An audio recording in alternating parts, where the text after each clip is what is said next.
Hello friends, welcome to GK study. तो कल हमने एक वीडियो आपके साथ शेयर की थी जिसमें हमने आपको कुछ न्यूज बताई थी, यानी कि अपडेट्स बताई थी कि इतनी इतनी वैकेंसीज आने वाली है और अगर आप तैयारी करना चाहते हो तो आपको अभी से तैयारी करने की जो है वो जरूरत है। बट उसमें बहुत सारे बच्चों के कमेंट तो थे ही, साथ साथ हमें पर्सनल डीएम भी आए कि आप हमें यह बता दीजिए पहले कि एचपीएसएससी जो है वो कब आपका दोबारा से बहाल होने जा रहा है। ठीक है, अप्रॉक्स टाइमिंग उसकी कब तक है या उससे रिलेटेड कोई अपडेट है तो जरूर शेयर कीजिए, क्योंकि उसके बाद ही जो है वो मैक्सिमम बच्चे पढ़ना शुरू करेंगे। ठीक है जी, तो आज उसी के साथ हम आपके सामने ये वीडियो लेकर आए हैं।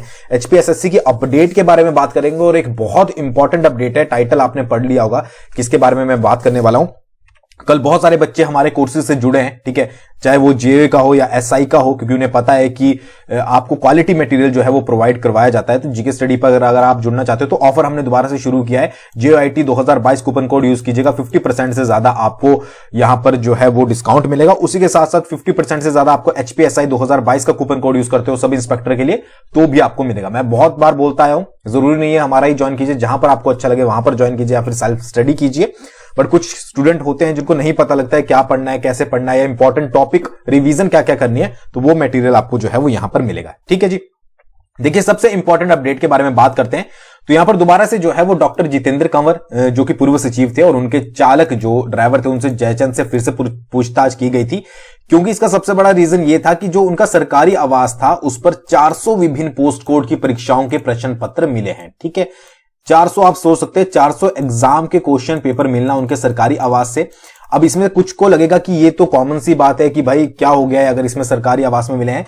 तो नियमों के तहत, जो नियम होते हैं उसके तहत कोई भी अधिकारी जो है वो सरकारी रिकॉर्ड को वहां से मतलब कार्यालय से बाहर नहीं ले जा सकता, चाहे वो आपके प्रश्न पत्र हो या उससे रिलेटेड कोई भी इंफॉर्मेशन हो। जो गोपनीय विभाग होता है वहीं तक वो सीमित होती है, उससे बाहर जो है वो आप उसको नहीं ले जा सकते। और एक ना दो 400 विभिन्न जो आपके क्वेश्चन पेपर हैं वो वहां पर मिले हैं। ठीक है, तो विजिलेंस ने सारे ये थोड़े दिन पहले की न्यूज है, तो विजिलेंस ने सारे वो अपने उसमें ले लिए थे। ठीक है, कब्जे में ले लिए थे और उसके मतलब हर एक पहलू को ध्यान में रखकर जो है वो उसकी जांच चल रही थी। ठीक है, तो यहां पर आप देख भी सकते हैं, यहां पर लिखा भी गया है कि नियमों के तहत कोई भी अधिकारी सरकारी रिकॉर्ड को कार्यालय से बाहर घर नहीं ले जा सकता। बट यहां पर 400 बरामद हुए हैं तो उनको ध्यान में रखकर अब जांच की जा रही है। ठीक है, तो ये जांच लगभग जो है वो पूरी हो चुकी है और भी लोगों से पूछताछ की गई है जिन जिनके नाम जो है वो आए हैं। Mobile phone, computer, hard disk समेत सब कुछ जो है यहां पर जो है वो सब कुछ का डेटा लिया गया है। क्या क्या चीजें जो है वो की गई हैं वो यहां पर बताया गया है। ठीक है, तो सबसे पहले तो ये इंपॉर्टेंट अपडेट थी कि 400 क्वेश्चन पेपर और भी मिले जिनके बारे में डिटेल में नहीं बताया गया है कि कौन कौन सी परीक्षाओं के हैं। आपने डेफिनेटली उनमें से परीक्षाएं मैक्सिमम दी होंगी। ठीक है, तो उनके प्रश्न पत्र भी मिले हैं, बट लीक हुए कि नहीं हुए इसके बारे में अभी कुछ नहीं बताया गया है। ठीक है, तो फिर मैक्सिमम कैंडिडेट पूछ रहे थे कि भाई फैसला कब आएगा, तो हमीरपुर कर्मचारी चयन आयोग पर जो है वो बहुत जल्दी फैसला आने वाला है। ठीक है, अंतरिम रिपोर्ट जो है वो तैयार कर ली गई है और कल 31 जनवरी को जो है वो आपकी रिपोर्ट गवर्नमेंट को सौंप दी जाएगी। ठीक है, बहुत सारे बोला जा रहा है, ठीक है, कि बहुत सारे अहम खुलासे जो है वो जांच में हुए हैं। जब रिपोर्ट गवर्नमेंट को सबमिट की जाएगी उसके बाद ही कुछ पता लगेगा। बट 31 जनवरी को यहां पर लिखा गया है, अगर आपको देखना है कि 31 जनवरी को सरकार को जो है वो अंतरिम रिपोर्ट दे दी जाएगी कि क्या जो है वो रिपोर्ट में जो भी जांच हुई है उसमें क्या क्या चीजें ली गई है।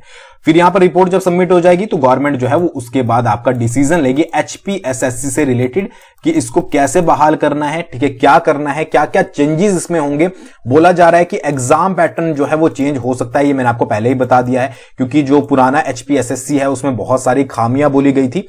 तो अब एग्जाम पैटर्न चेंज होगा या फिर पूरा शेड्यूल, जिस तरीके से जो है वो आपके कुछ स्टेजेस चेंज होंगी, एग्जाम की स्टेजेस बढ़ सकती हैं या फिर आपके शेड्यूल पूरा चेंज हो सकता है, पैटर्न चेंज होगा।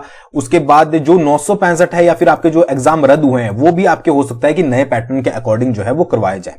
तो ये सारी चीजें आपको बहुत जल्दी पता लगेगी। मैंने आपको कल ही बोल दिया था, कल तक मेरे पास ये इंफॉर्मेशन नहीं थी कि भाई पढ़ाई शुरू कर दो, तैयारी शुरू कर दो, और अब बहुत जल्दी आपको आयोग पर फैसला मिलेगा। आयोग जैसे ही फैसला होगा उसके बाद आपको सबसे पहले यही एग्जाम जो है वो कंडक्ट करवाए जाएंगे। तो समय आपके पास बहुत ज्यादा कम होगा और उसके बाद जो है वो आप आगे जो है वो फर्दर प्रोसेस कर पाओगे। लास्ट में फिर आपके पास जो है वो प्रेशर ही होगा कि भाई हम जो है वो अच्छे से नहीं पढ़ पाए। तो ये दो इंपॉर्टेंट थी। आपको कल जो है वो रिपोर्ट सबमिट हो जाएगी। जो भी डिसीजन होगा, अगर आप जीके स्टडी से जुड़े हैं तो आपको यहां पर इंफॉर्मेशन मिल जाएगी, टेलीग्राम पर जुड़े हैं वहां पर भी मिल जाएगी।